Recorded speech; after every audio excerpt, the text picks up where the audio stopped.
I'm Skip Elsheimer. Welcome to the AV Geeks Lunchtime streaming show. Sorry for that delay. So that film was recorded at 24 frames a second, but I slowed it down in OBS with so the timing wasn't quite right, so I missed my cue. But welcome everybody. That was from the Oregon Archive, and that was some amateur footage of a race at Rose Tree, which I'm guessing is some racetrack. Don't know a whole lot else about it, like I don't know the date. Certainly don't have any other information about where Rose Tree is. This collection is based in Pittsburgh, but I don't know if this was actually, the track was in Pittsburgh. So yesterday I missed, it was Ask an Archivist Day, National Ask an Archivist Day, and I love answering questions about my archive and about film archives in general and what I do and why I do it, etc. So feel free to ask me a question in the archive and I will try to answer it today. I should also say that Home Movie Day is coming up on Saturday, and I'm trying to decide how I want to celebrate it. My wife and I just recorded a show with Found Footage Festival where we talk about home video, and you get to see some early home video of myself, my wife, and the Found Footage Festival guys, but also some of the stuff that we found, some of the stuff they found. And of course it's skewed more towards Found Footage Festival, so it's more irreverent. But that's going to be airing at 5 o'clock on Saturday, Eastern Standard Time. And it's going to be on their channel, but I will link to it on different sites, etc. So Found Footage Festival is where you should look and see. Alright, we got a film set up on the telecine, which is behind me. So let's go ahead and watch it. This is Children in Japan. Enjoy.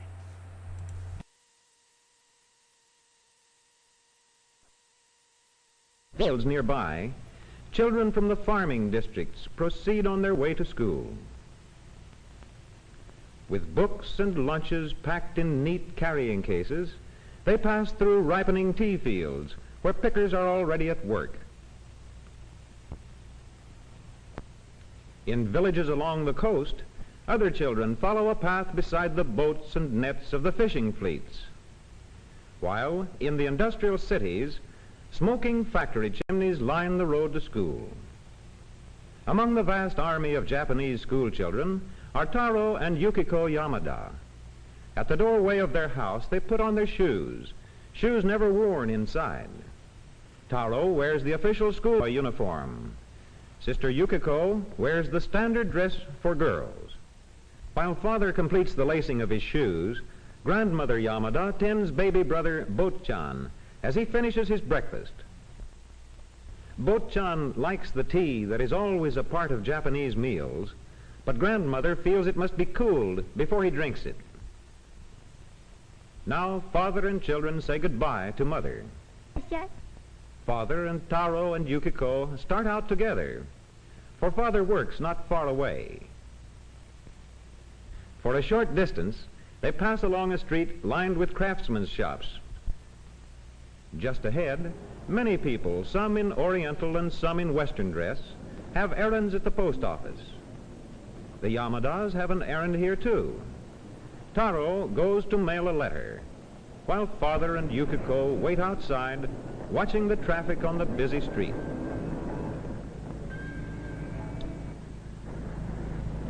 Presently, as Taro rejoins them, they move on and station where father is the official in charge. Here, father and children say goodbye to each other. さよなら。先生のおっしゃることをよく聞くんですよ。それではさよなら。さよなら。 As father enters his office, the tracks outside are already busy. A call for a 左 report. 急行51番8時47分発車。上り急行8時50分到着の予定でございます。 At school, it is almost time for classes to begin. Children flock through the gates and teachers stand ready. Greetings are exchanged.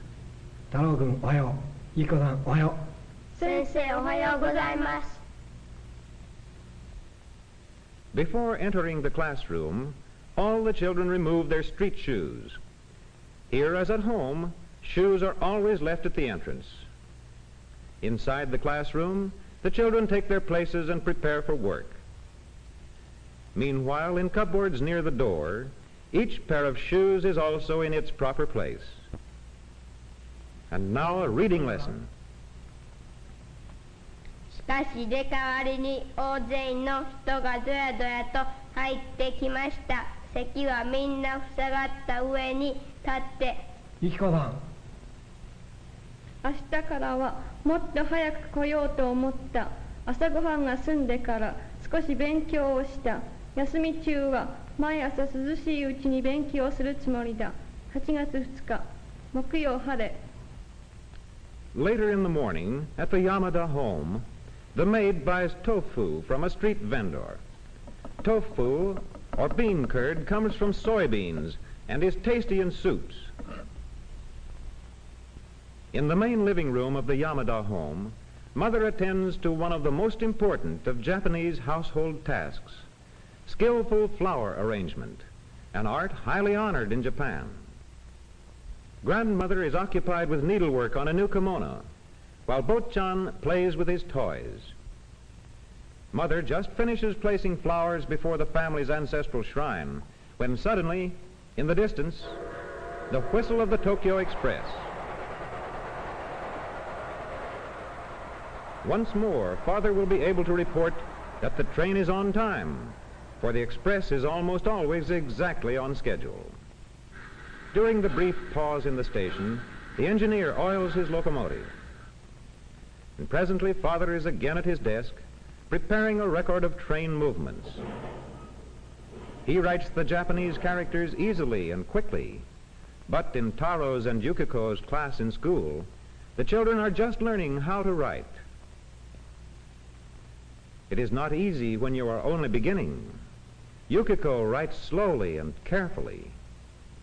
Taro, too, is still very cautious, but he handles the brush well as he completes the last character of the name for Japan. From top to bottom it reads, Dai Ni Pon, meaning Great Sun's Origin, or as we say, Japan. Later, Taro wields a bat with even greater skill in the American game of baseball. Nearby, older boys practice fencing as a part of their physical training.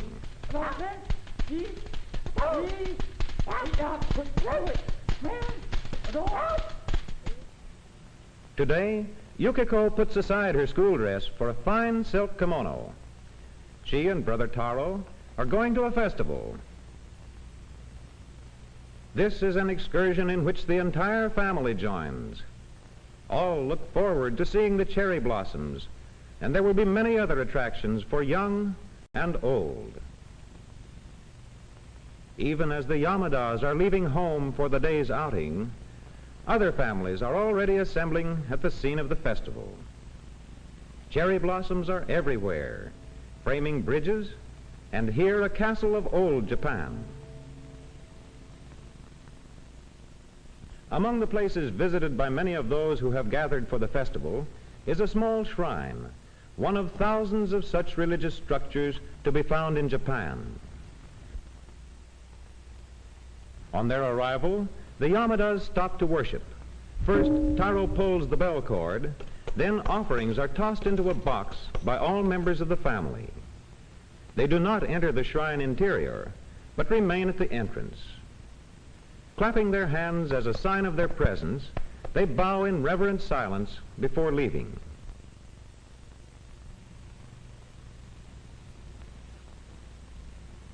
Now to enjoy the cherry blossoms, so beloved by the people of Japan.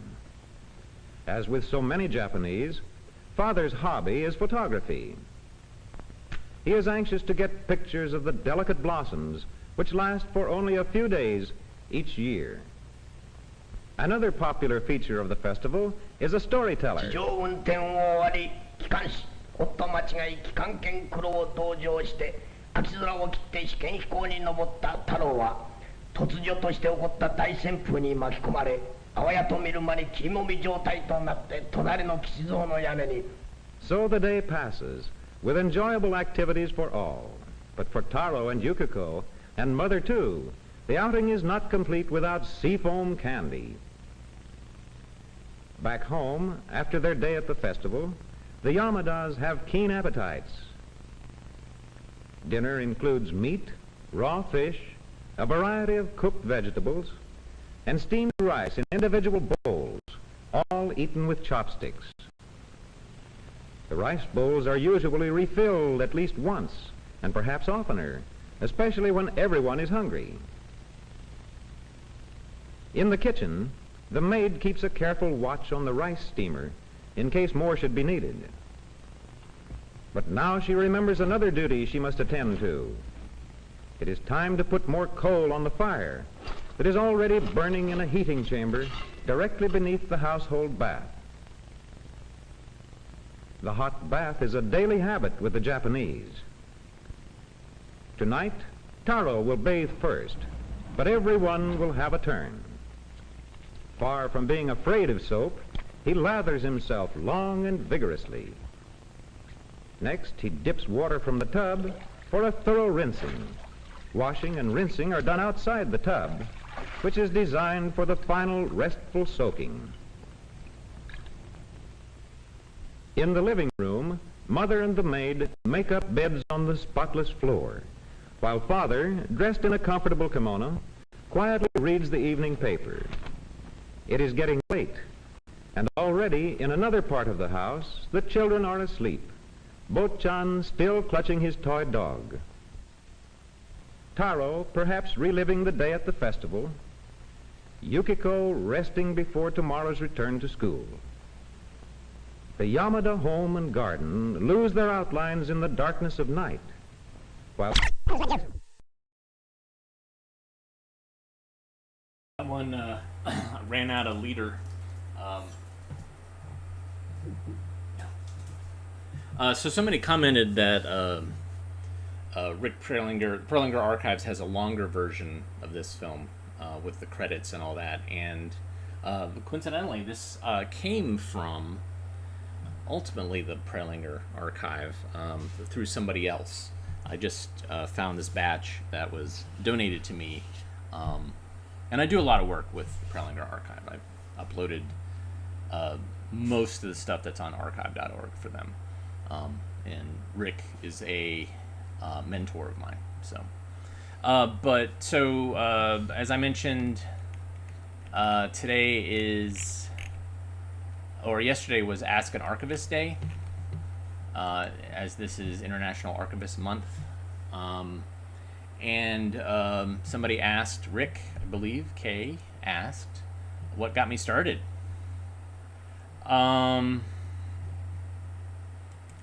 So I got started by accident. I was collecting old audio-visual equipment for this co-op of artists and noise people called Wiffle Fist back in Raleigh in the early 90s. And I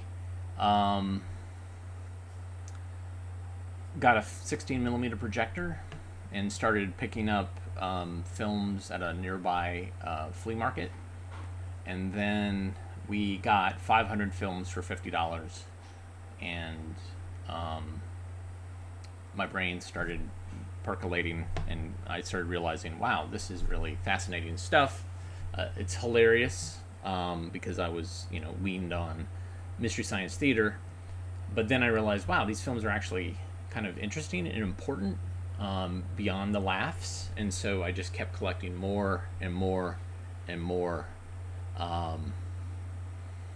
So there you go.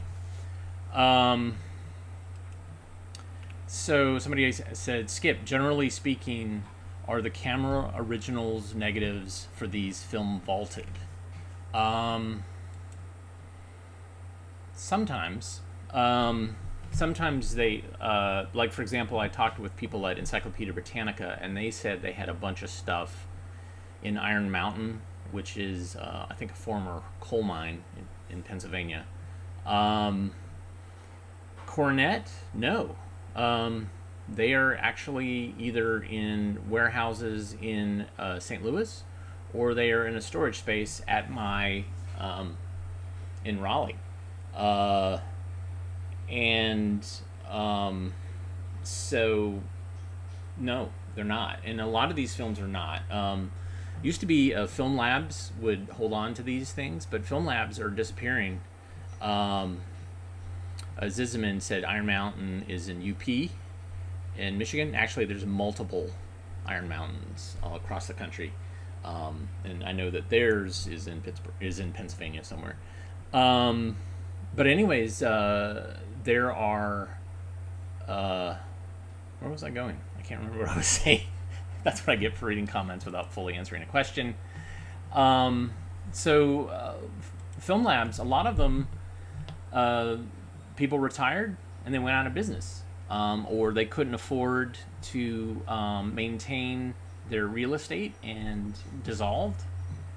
Sometimes they were actually reached out to the filmmakers to say, hey, these are for you, and here's the films. But they also said, like, oh, by the way, you owe us these storage fees. And some of the filmmakers have died. So there's this whole orphaned film lab materials that it might be hard to track down a short film. So that's problematic. One of the things we noticed with the Phoenix Coronet films is there were films in their negatives from other film companies, which they don't have the rights to, that the film labs just sent them. It was like, oh, educational films here.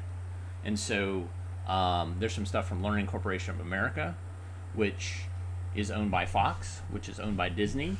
And so there's a vast majority of, it's a mess now. It used to be a little bit neater than it is, but now it's a mess. Let's watch another film, and then I'll answer some more of your questions about archives and being an archivist. This is Circus People.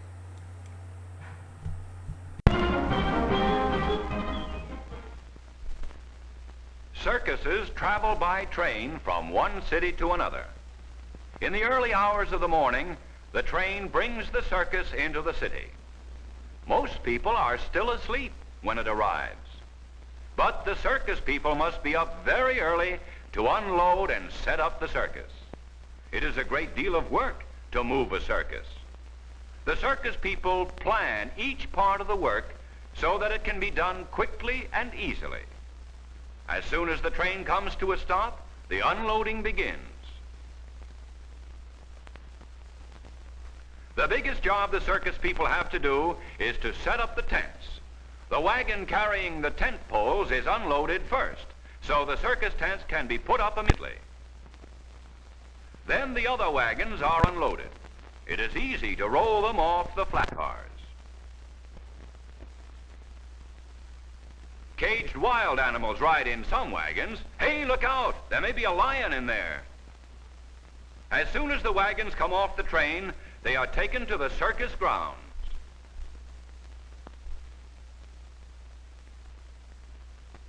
While part of the workmen put up the tent poles, others begin to stretch out the big tents.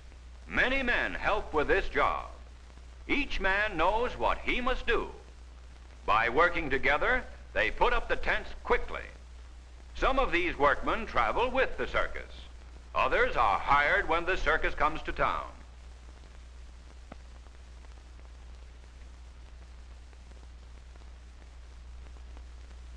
Teams of men carry the big, heavy center poles from the wagon to the place where the tent is being put up. Other workmen place the huge center poles in position to be raised. When all the center poles are ready, they are raised one at a time.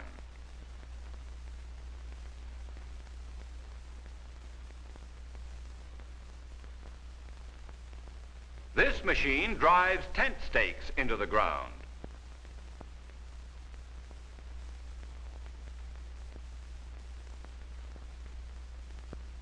Workmen drive some of the stakes. Several men work in a team. They hit the stakes with heavy sledgehammers. Each blow must be delivered at the right time. The edges of the tent are propped up first, before the center is lifted. Short poles are used to hold up the edges of the tent. When the men have finished propping up the edges, the center of the tent is pulled up onto the great giant center poles. Watch the buildings disappear as the tent goes up. The largest tent is called the big top. Because the tent is very heavy, many men are needed to pull it up.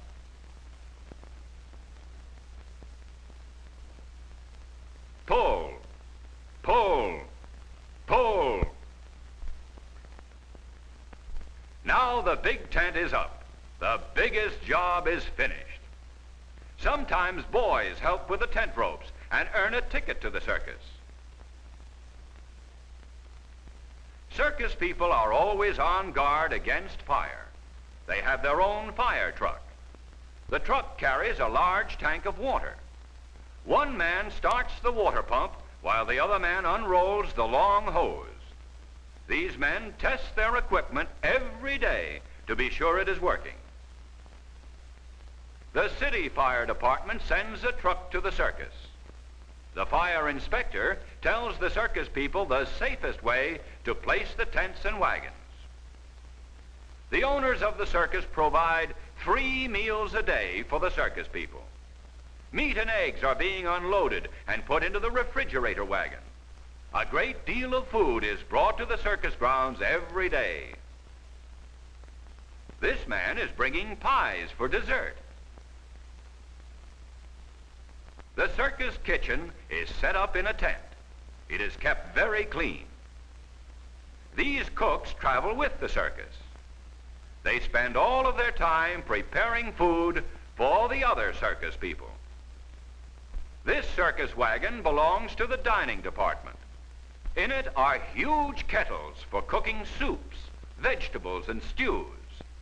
The cooks need large kettles to prepare enough food for all the people who work for the circus. The dining tables are set up in the circus people have been working hard all morning and are ready for a good meal. Milk is passed around in large pitchers.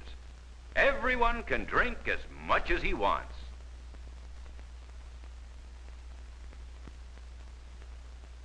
This woman is washing some tights for her husband. He is an aerial performer. Circus people spend much time keeping their costumes and clothes clean. The clothesline is fastened to the trailer wagon where this woman lives. Some of the circus performers carry their costumes in wardrobe trunks. Jane rides a beautiful horse in the big show. She brushes her riding clothes before each performance. This is Otto. Otto is a very funny clown. He's putting on his makeup for the afternoon show.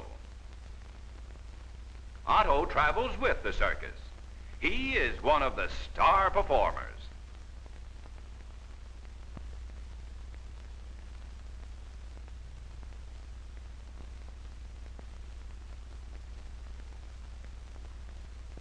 Otto puts on fresh makeup before each show. As soon as the afternoon show is over, he cleans the makeup off his face. After supper, he puts his makeup on again for the evening show. Now Otto is ready to put on his clown costume. He covers his hair with a white skull cap. His sparkling clown hat is made of sequins. Otto is sometimes called the White Clown because of his white face and white costume. Otto enjoys wearing his clown costume and making children laugh.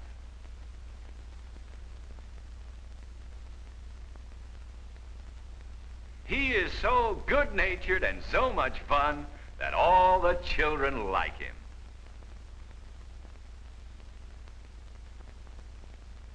Otto's friend Mike is a clown, too. He does a juggling act in the circus.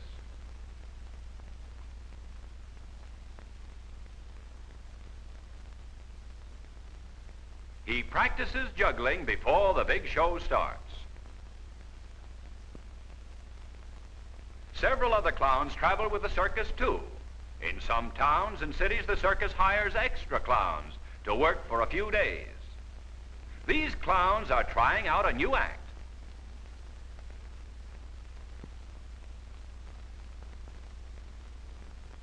Hey, Tom, will you please help me with this?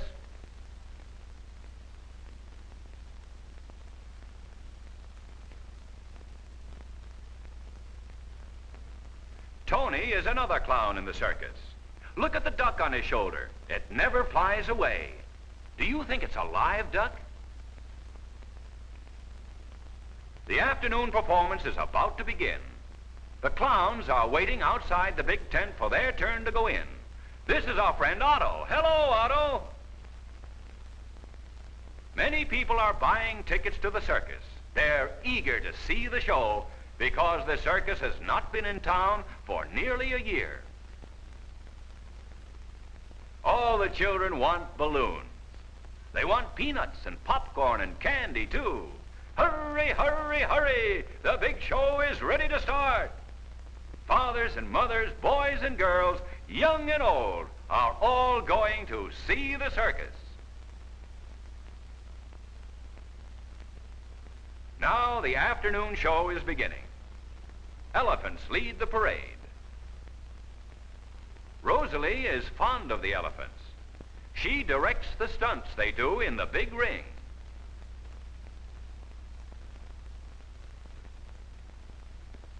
Other elephants in colorful circus blankets follow in the parade.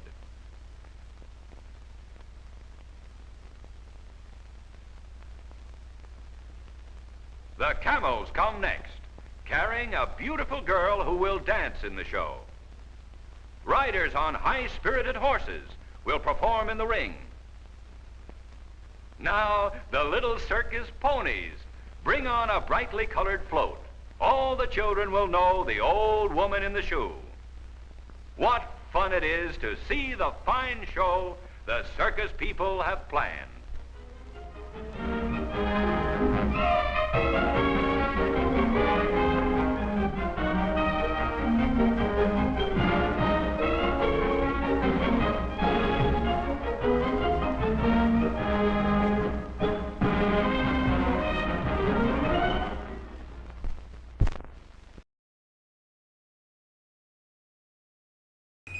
Oh, there's my alarm. So we got some more questions. Like I said earlier, yesterday was Ask an Archivist Day, and I missed it because I was caught up doing other stuff. But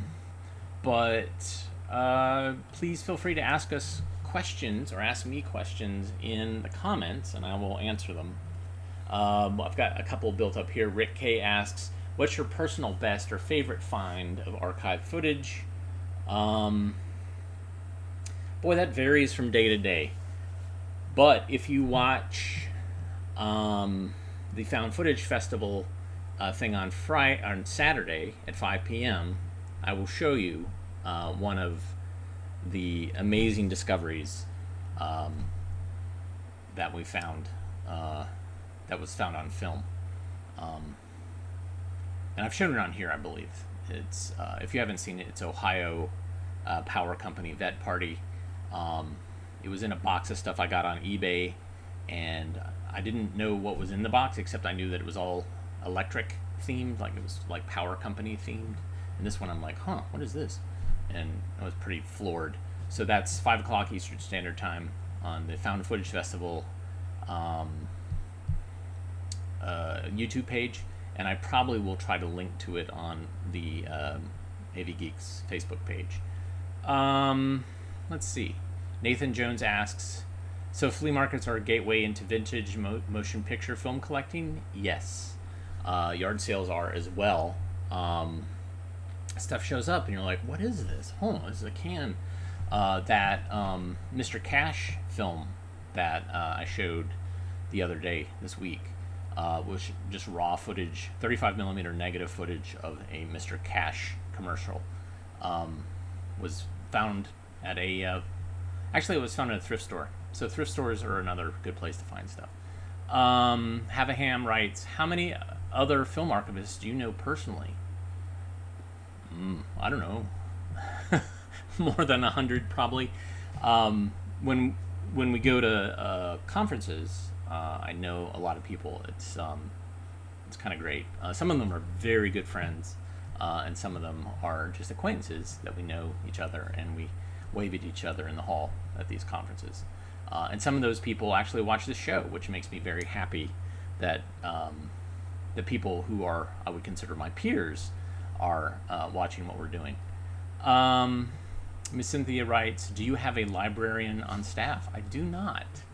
And I, at one point, was entertaining the idea of going to library school, but I'm not the best student. I get kind of, I'm not good at homework. I rush it, and so I decided that I would spend my energies exploiting my collection and my money buying things like the telecine that's behind me, or by just giving access and advocacy to librarians and to other folks. I certainly have talked to quite a few librarians. They are my favorite people. Even from being a child, librarians very much shaped who I was and why I am. So I like librarians, but at this point we don't have, I have a mostly full-time employee, Kayshawn, who you've met and you heard inadvertently yesterday, and he does a lot of scanning work for me and cataloging.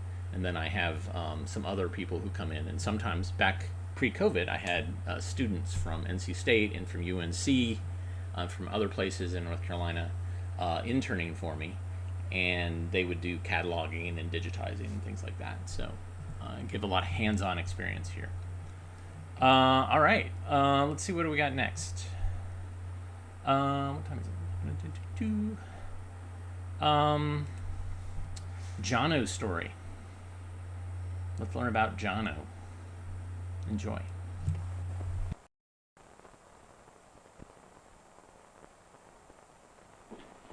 I heard you joined the writing club, Mary. I did. Is it just for girls? No, it's for boys and girls. Hi, Robin. Hi, Robin. Hi. How long have you been? What's the book?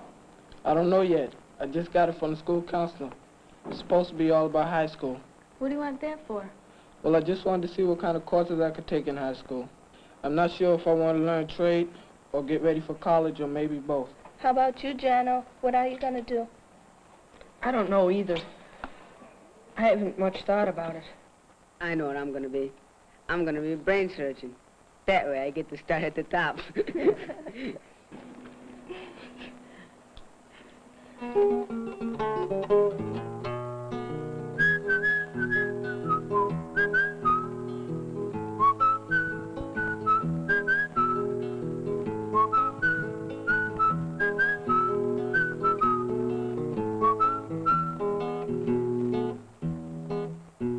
Well, Jono's at the window and he's looking out at the great wide world, wondering what it's all about.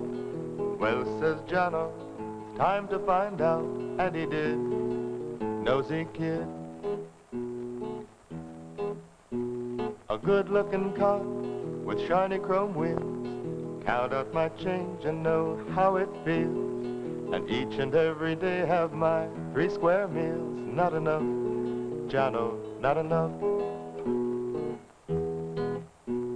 And then someday I'd want a house on a lot, warm when it's cold and cold when it's hot, with the wife and some kids to share what I've got. That's the line, Jono, that's the line. These things don't come easy, as everyone knows. The car, the house, and a nice set of clothes.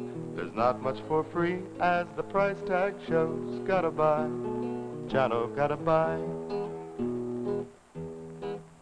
There are jobs and there are jobs, some better, some worse.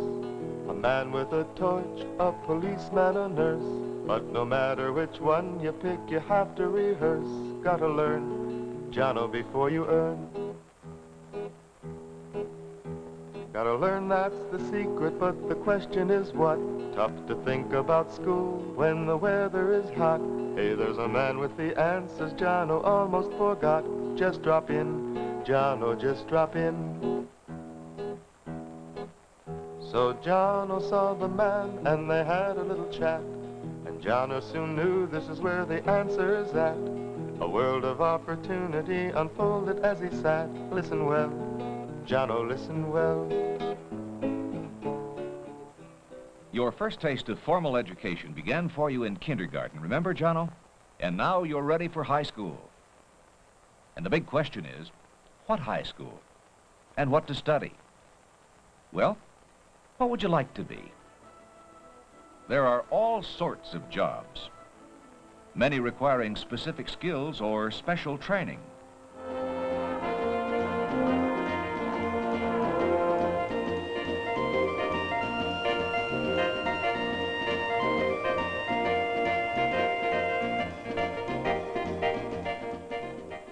Do you like to write stories? Do you like to draw? Do you like to tinker with mechanical things? It's important to know what you like to do and the things that you do well.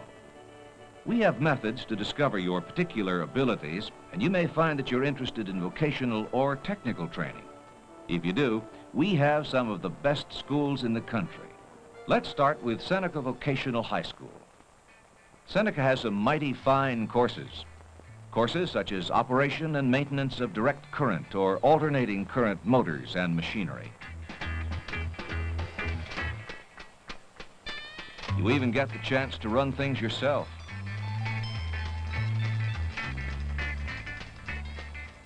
Maybe you're interested in air conditioning and refrigeration.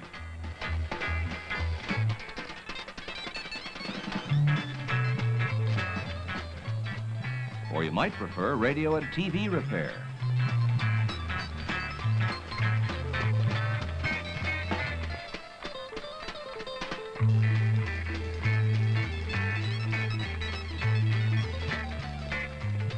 You'll find them all at Seneca Vocational High School.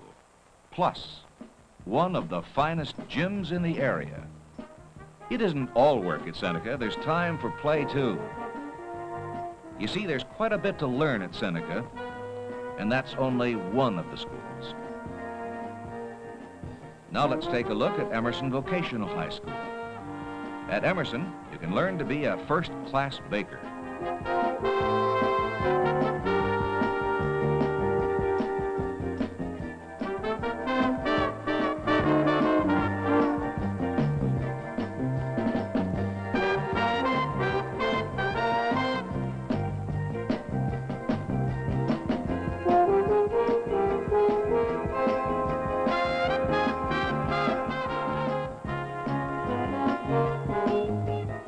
Acquire the skills to be a chef or caterer.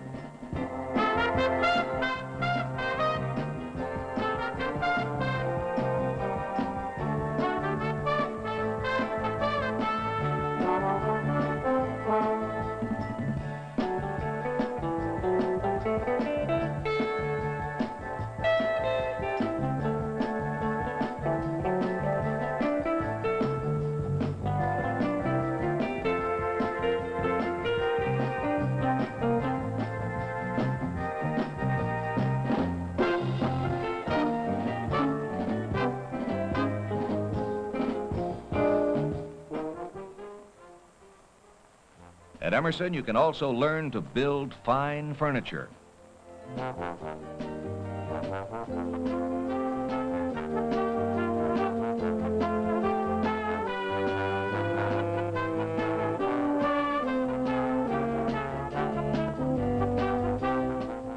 Train to be a machinist.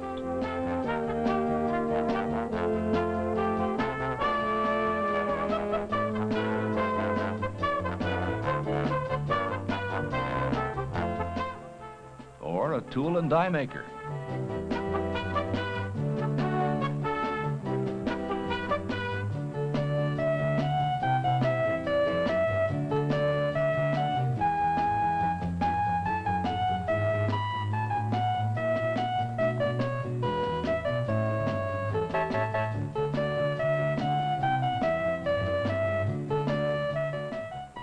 And at Emerson, you can learn all about welding.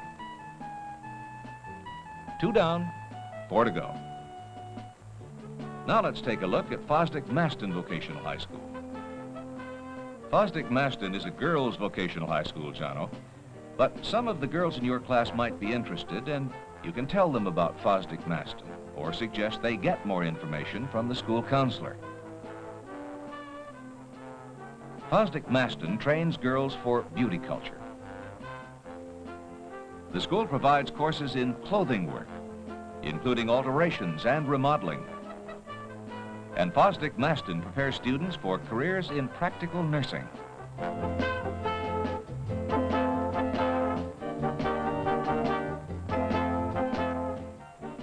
Quite a bit to think about, isn't there, Jono? Business and distributive education are important job areas for boys and girls today.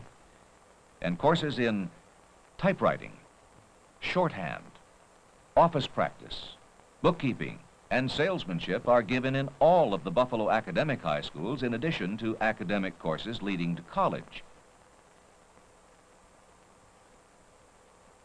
Now this is McKinley High School. At McKinley, you can learn the printing trade.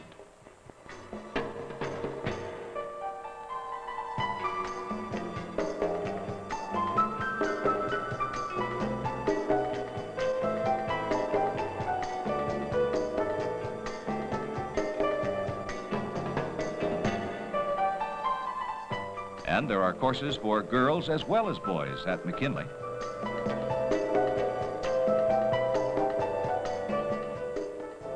Courses such as advertising and fine arts, which include design,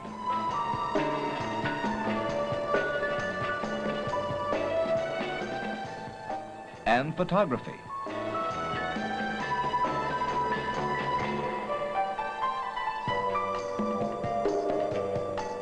McKinley also has an outstanding plumbing course.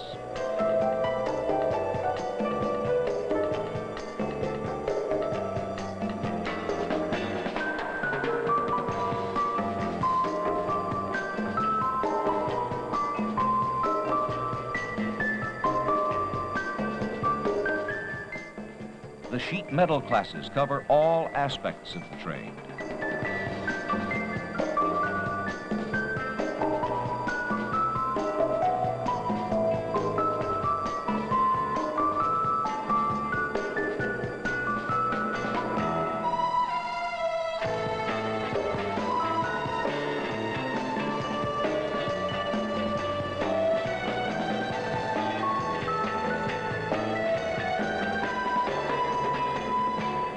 And McKinley's horticulture course has a long-standing reputation for excellence.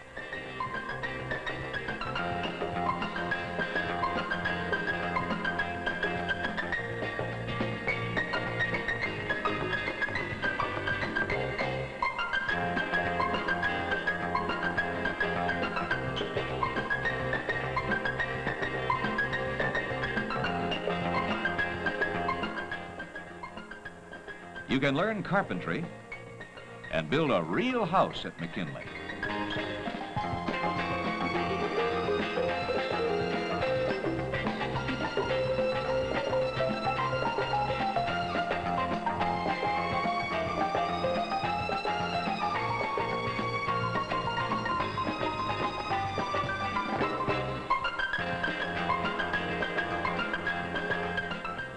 And for recreation, you can take a dip in the beautiful pool.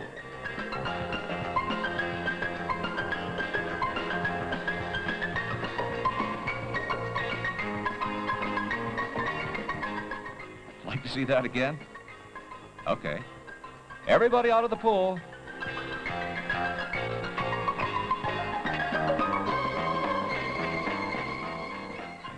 Well, Jono, selected the courses you'd like to take yet? Keep in mind that our vocational and technical high schools really are comprehensive high schools where, in addition to occupational training, you study mathematics, science, language arts, social studies, and English. And you may plan your program to meet college entrance requirements.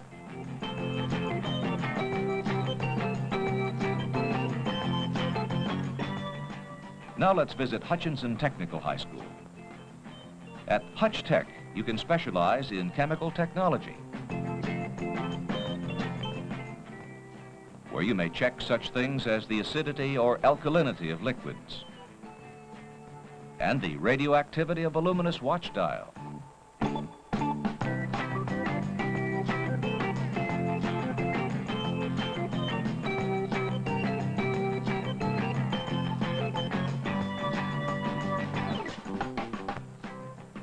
Hutch Tech also has a great electrical technology course.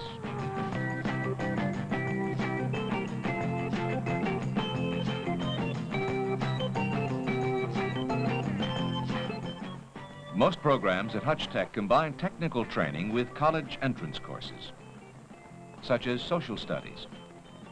More than 75% of Hutch Tech's graduates go on to college or some form of higher education.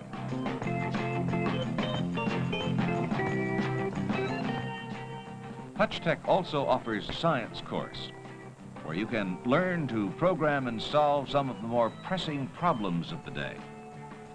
A student developed this prize-winning battleship game, which required processing about 1,500 punch cards.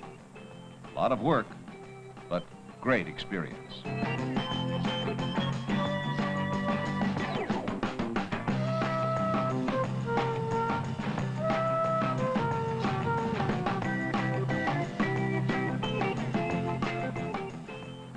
As you can see, even computers have a light side.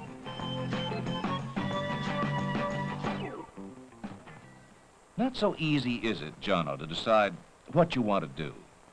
And that's why it's smart to get all the help you can from your parents, teachers, and school counselor. We have one more school to visit, Jono. We think you'll find it very interesting. This is Burgard Vocational High School. Burgard specializes in aviation mechanics.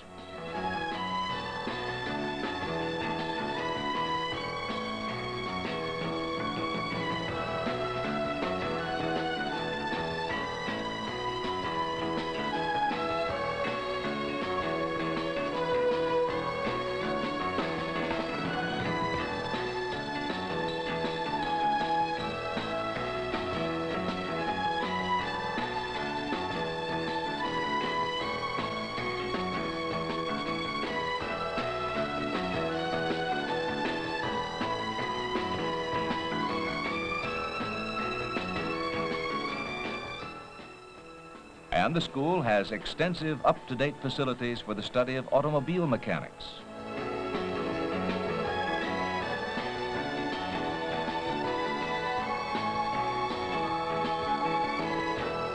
And small engine repair.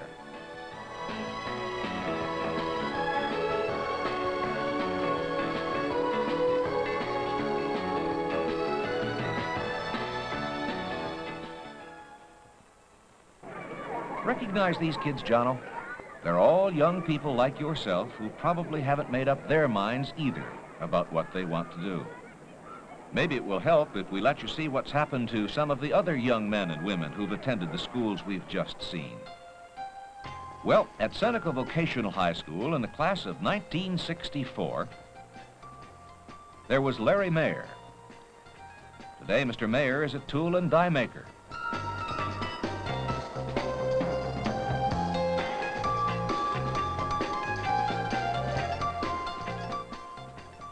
Hutchinson Technical High School, class of 47, Robert Trainum Coles. Mr. Coles, now a successful architect, heads up his own firm.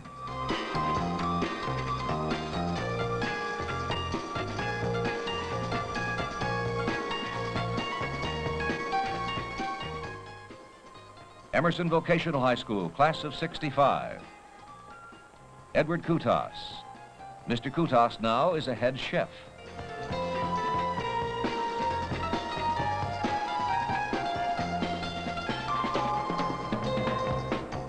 Fosdick-Maston Vocational High School, class of 60. Doris Crockett, now Mrs. Doris Davis, and a licensed practical nurse.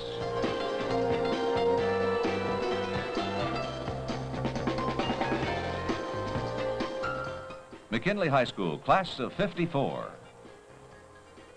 Roger Foser.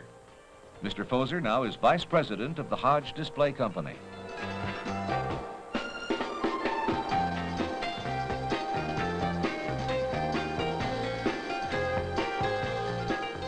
And Burgard Vocational High School class of 43, Jack Pryor, well-known pilot and president of his own aviation company.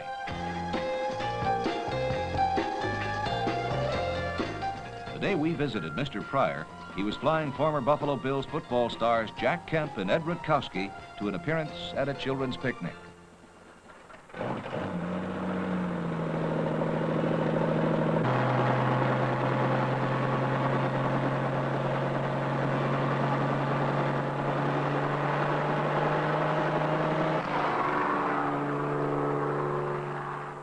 Six schools, 6 alumni, and there are thousands more equally successful.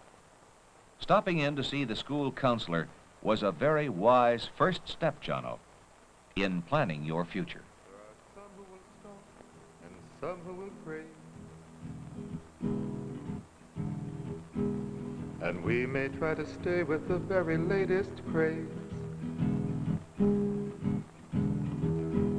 But the judge of your success for the rest of your days will be you, Jono will be you, will be you, Jono will be you.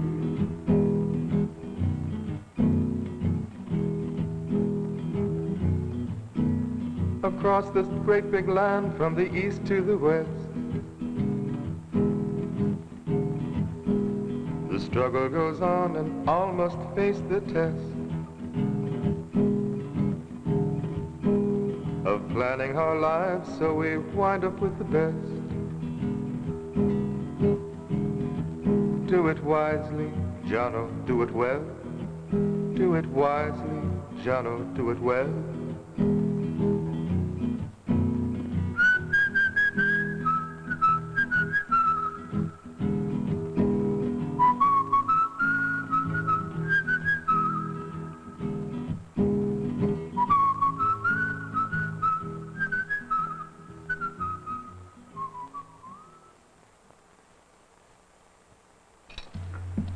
Boys and girls, I'm Dr. Joseph Manch, Buffalo Superintendent of Schools. And this is Michael Shabarazzi, who played the part of Jono in our story. You did a fine job, Michael. Thank you very much, Dr. Manch. Michael knows pretty well what he wants to do in life, but not everyone is that fortunate. We made this film, the Jono story, for two very important reasons. First, to show the wide range of vocational and technical training available in the Buffalo Public High Schools. And secondly, to stress the importance of getting the proper educational guidance early in life. Michael played his part well. We want you to play your parts in life equally as well. Our schools and teachers are here to help you. The opportunities and facilities have never been better. Use them wisely. Use them well. Your future depends on it.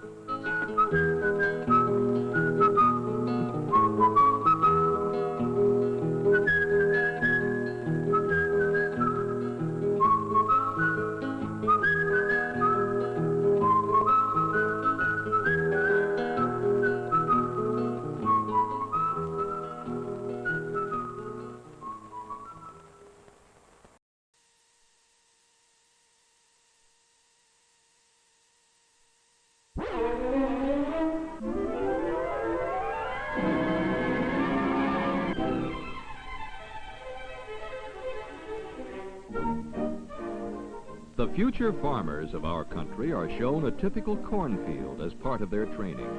Here, in a field of mixed dwarf and regular corn, they learn that more sunlight reaches all the corn plants by growing a mixture of taller and shorter stalks. Young men such as these, perhaps members of 4-H clubs or university students studying the scientific approach to farming, frequently visit a great many different farms to learn about the care of different crops. Today, even the farmer is an expert who may specialize in growing a few particular crops. The husking of corn by hand may be old-fashioned when machines do it so much more rapidly, but the best way to learn how is from the ground up. And now the husking glove with the built-in knife blade that cuts the ear from the stalk is used by an old hand. In the days before machine husking, A good man picked about 100 bushels a day. Today, a machine does that in half an hour. But it is still a pleasure to watch a man whose skill at husking was developed almost to a fine art. Years ago, corn husking contests were a big part of state fairs. And though it's getting to be a lost skill as more and more machines take over, it still reminds us of the grand old days of square dancing and the hoedown.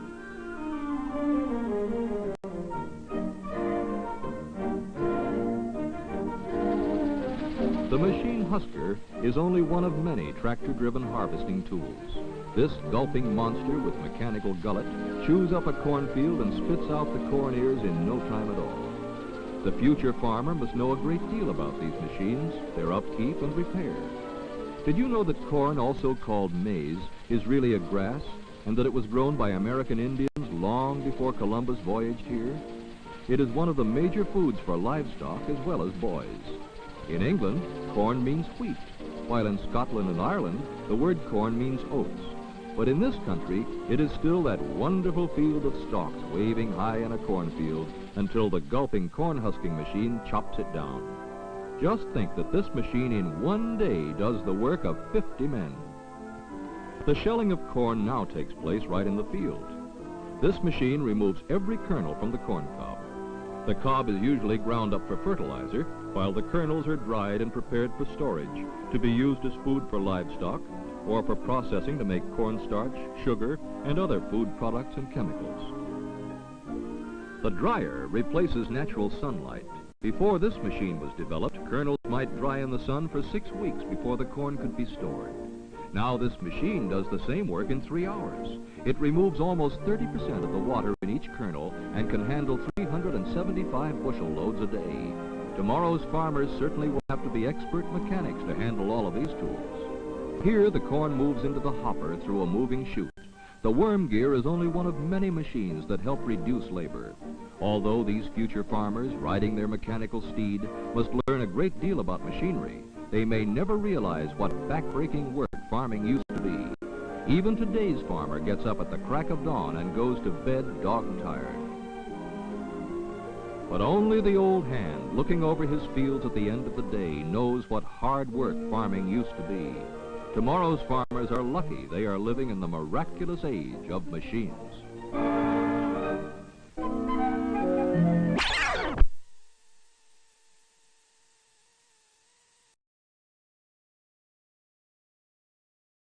Leader there.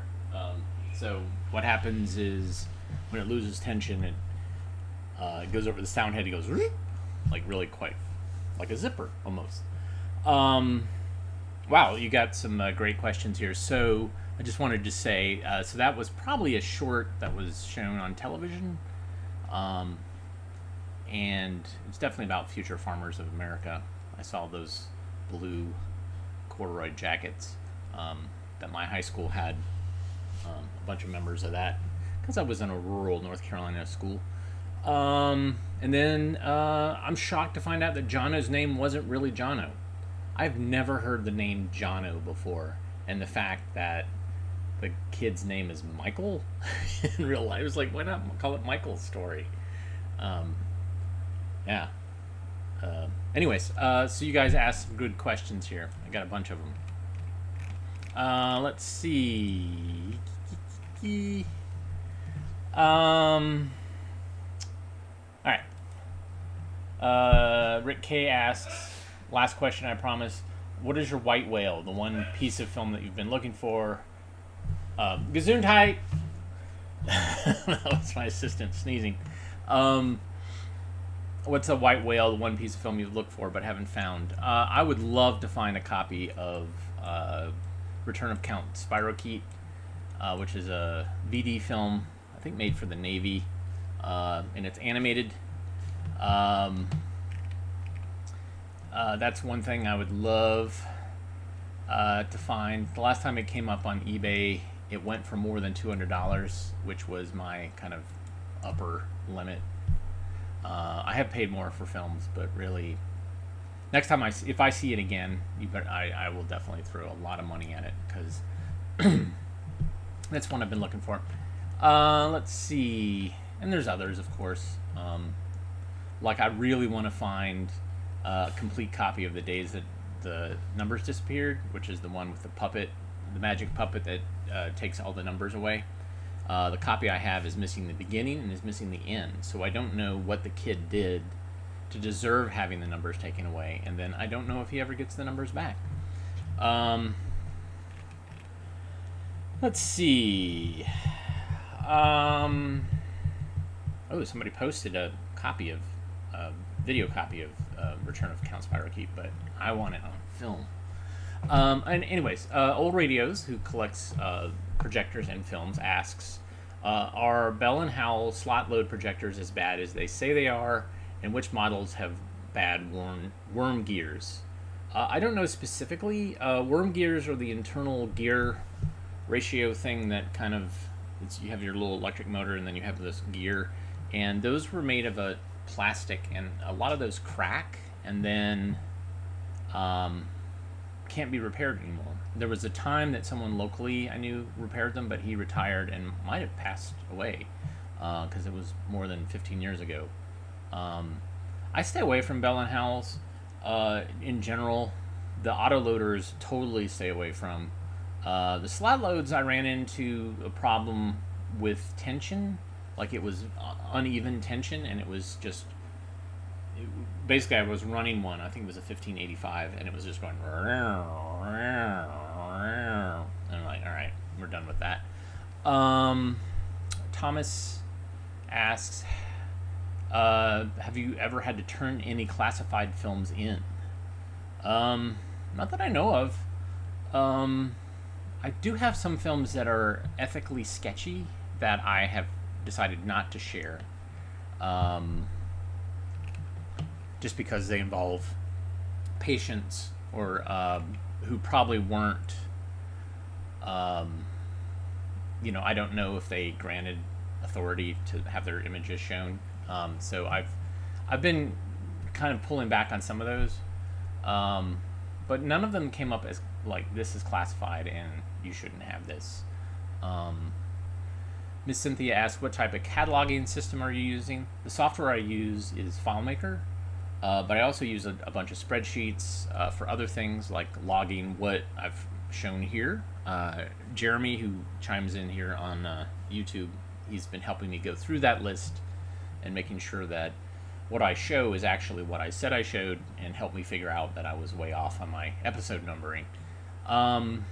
But cataloging wise, at least in the back, I had things arranged by size, by real size, and then by letter.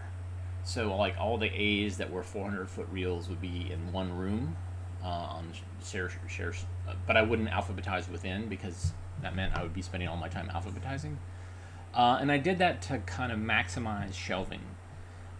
Since then, it's been more when I get something. Like all the films from one batch that I got all end up together, and then they get cataloged accordingly. Let's see. Jeremy asks, are there grants available for preserving old film? Art grants, general preservation? Yes, there are. Unfortunately, I hate paperwork, so I'm not really into writing grants.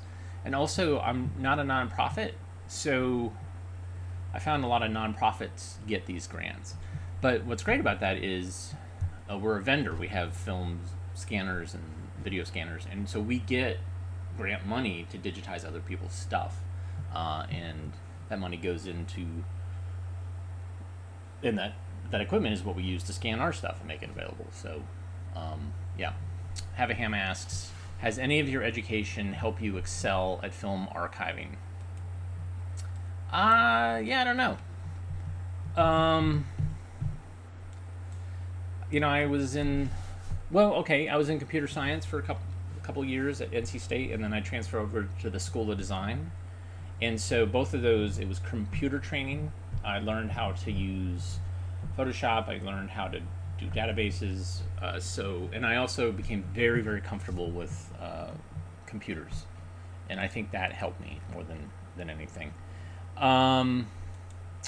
Let's see. What is your most treasured film?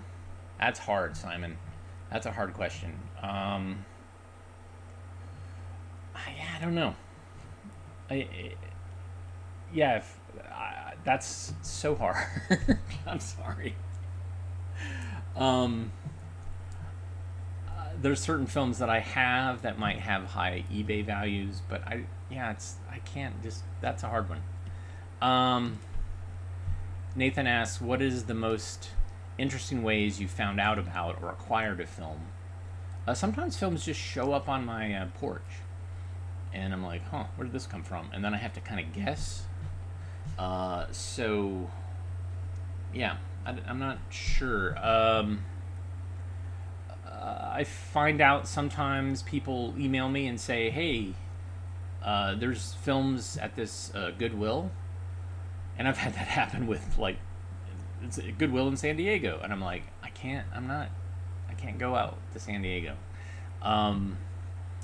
But people, sometimes I get these emails or texts that say, hey, we're getting rid of our films. Are you interested? We have to get rid of them by the end of the month. And then we make arrangements for that. Let's see. We've got some more questions here. How do you manage the temp and humidity in the archive? I have normal HVAC, although I do have extra fans that vent vinegar stink from the front of the archive. Miss Cynthia asks, is this your full-time job, or do you have another job that helps pay the bills? I quit my computer job back in 2001, and I've been doing this full-time. So I have made, basically I make money doing a couple of different things. Initially it was digitizing for other people, so I did a lot of work for Internet Archive and I got paid for that. For universities, for private individuals, we do home movies and home video digitizing. And more recently, DVDs for a while were published DVDs were making money, and now it is almost entirely stock footage, but we still do scanning work for other people. So that's how we pay the bills. Do I ever find any lost media, such as movies from the silent era? Potentially. I know people who are interested in the silent films. Since I don't normally have features and I don't collect 35, that's where a lot of that lost media is 35mm nitrate films. And I don't have a lot of nitrate. I have very little. And 16 wasn't nitrate, so. Let's see. Jim asks, have you ever acquired any news film? Yes. I have a compilation reel of car accidents from the late 50s and early 60s from a local TV station. Newsroom footage, unfortunately, like a lot of the local TV stations just junked it. Like they dumped it to video, or made highlight reels, and then the rest of it got rid of, which is quite unfortunate because news film footage is, that documents so much of what was going on in an area, and a lot of that's disappearing. Do I enjoy being an archivist? Yes, very much. What I realize is I love sharing this material, and this is what this streaming show is all about, is sharing, because what I realized is I'm often the place that films end up last before they're in the trash, and I've certainly rescued things from trash and dumpsters and such, and that's part of what I do, but really, and then providing a safe place for it. But the bigger part of it is, if it's just sitting on a shelf, it's not really doing what it was supposed to do. So this is why I share and why I'm doing these shows. And so, that's why I do what I do. It's very important to me to give access to the materials that I have. Not every archive is set up that way. A lot of archives, they preserve the materials and they keep them safe, but they the access is limited, either by the rights or they don't have the equipment to share it. And I always advocate for sharing whenever possible, in the easiest way possible. And I've done presentations about these types of shows. Let's see. Do I have any experience shooting 16 myself? I had a Bolex camera, but I never shot film on it. Like when I was in college, I did a little bit, but it was really horrible stuff. So, Jim Palmer asks, have you acquired any films that exhibit vinegar syndrome, and do you have any remedies to fix it? Vinegar syndrome, of course, is the acetate film breaking down, and it creates acetic acid, and if it doesn't vent, it stinks. Stinks. And it just breaks it down and creates, where is it? Oh, here it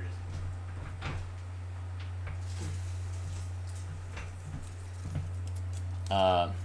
This super curly, unmanageable film. Yes, I have lots and lots of films with vinegar syndrome.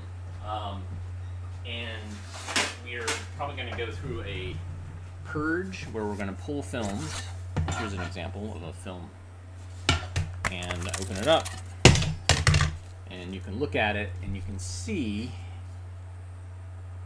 like how the film coming off the reel, how problematic it is. It's curled, which is hard to deal with when you try to project it. Or oh, look at that. That's called, what do they call it? Some people call it fluting, or it's basically, you see, it's curled so bad that it's impossible for that to lie flat. Like I could try to make it lie flat, but it'll break. And you see there's a kind of a glisten, like a crystal, that's vinegar.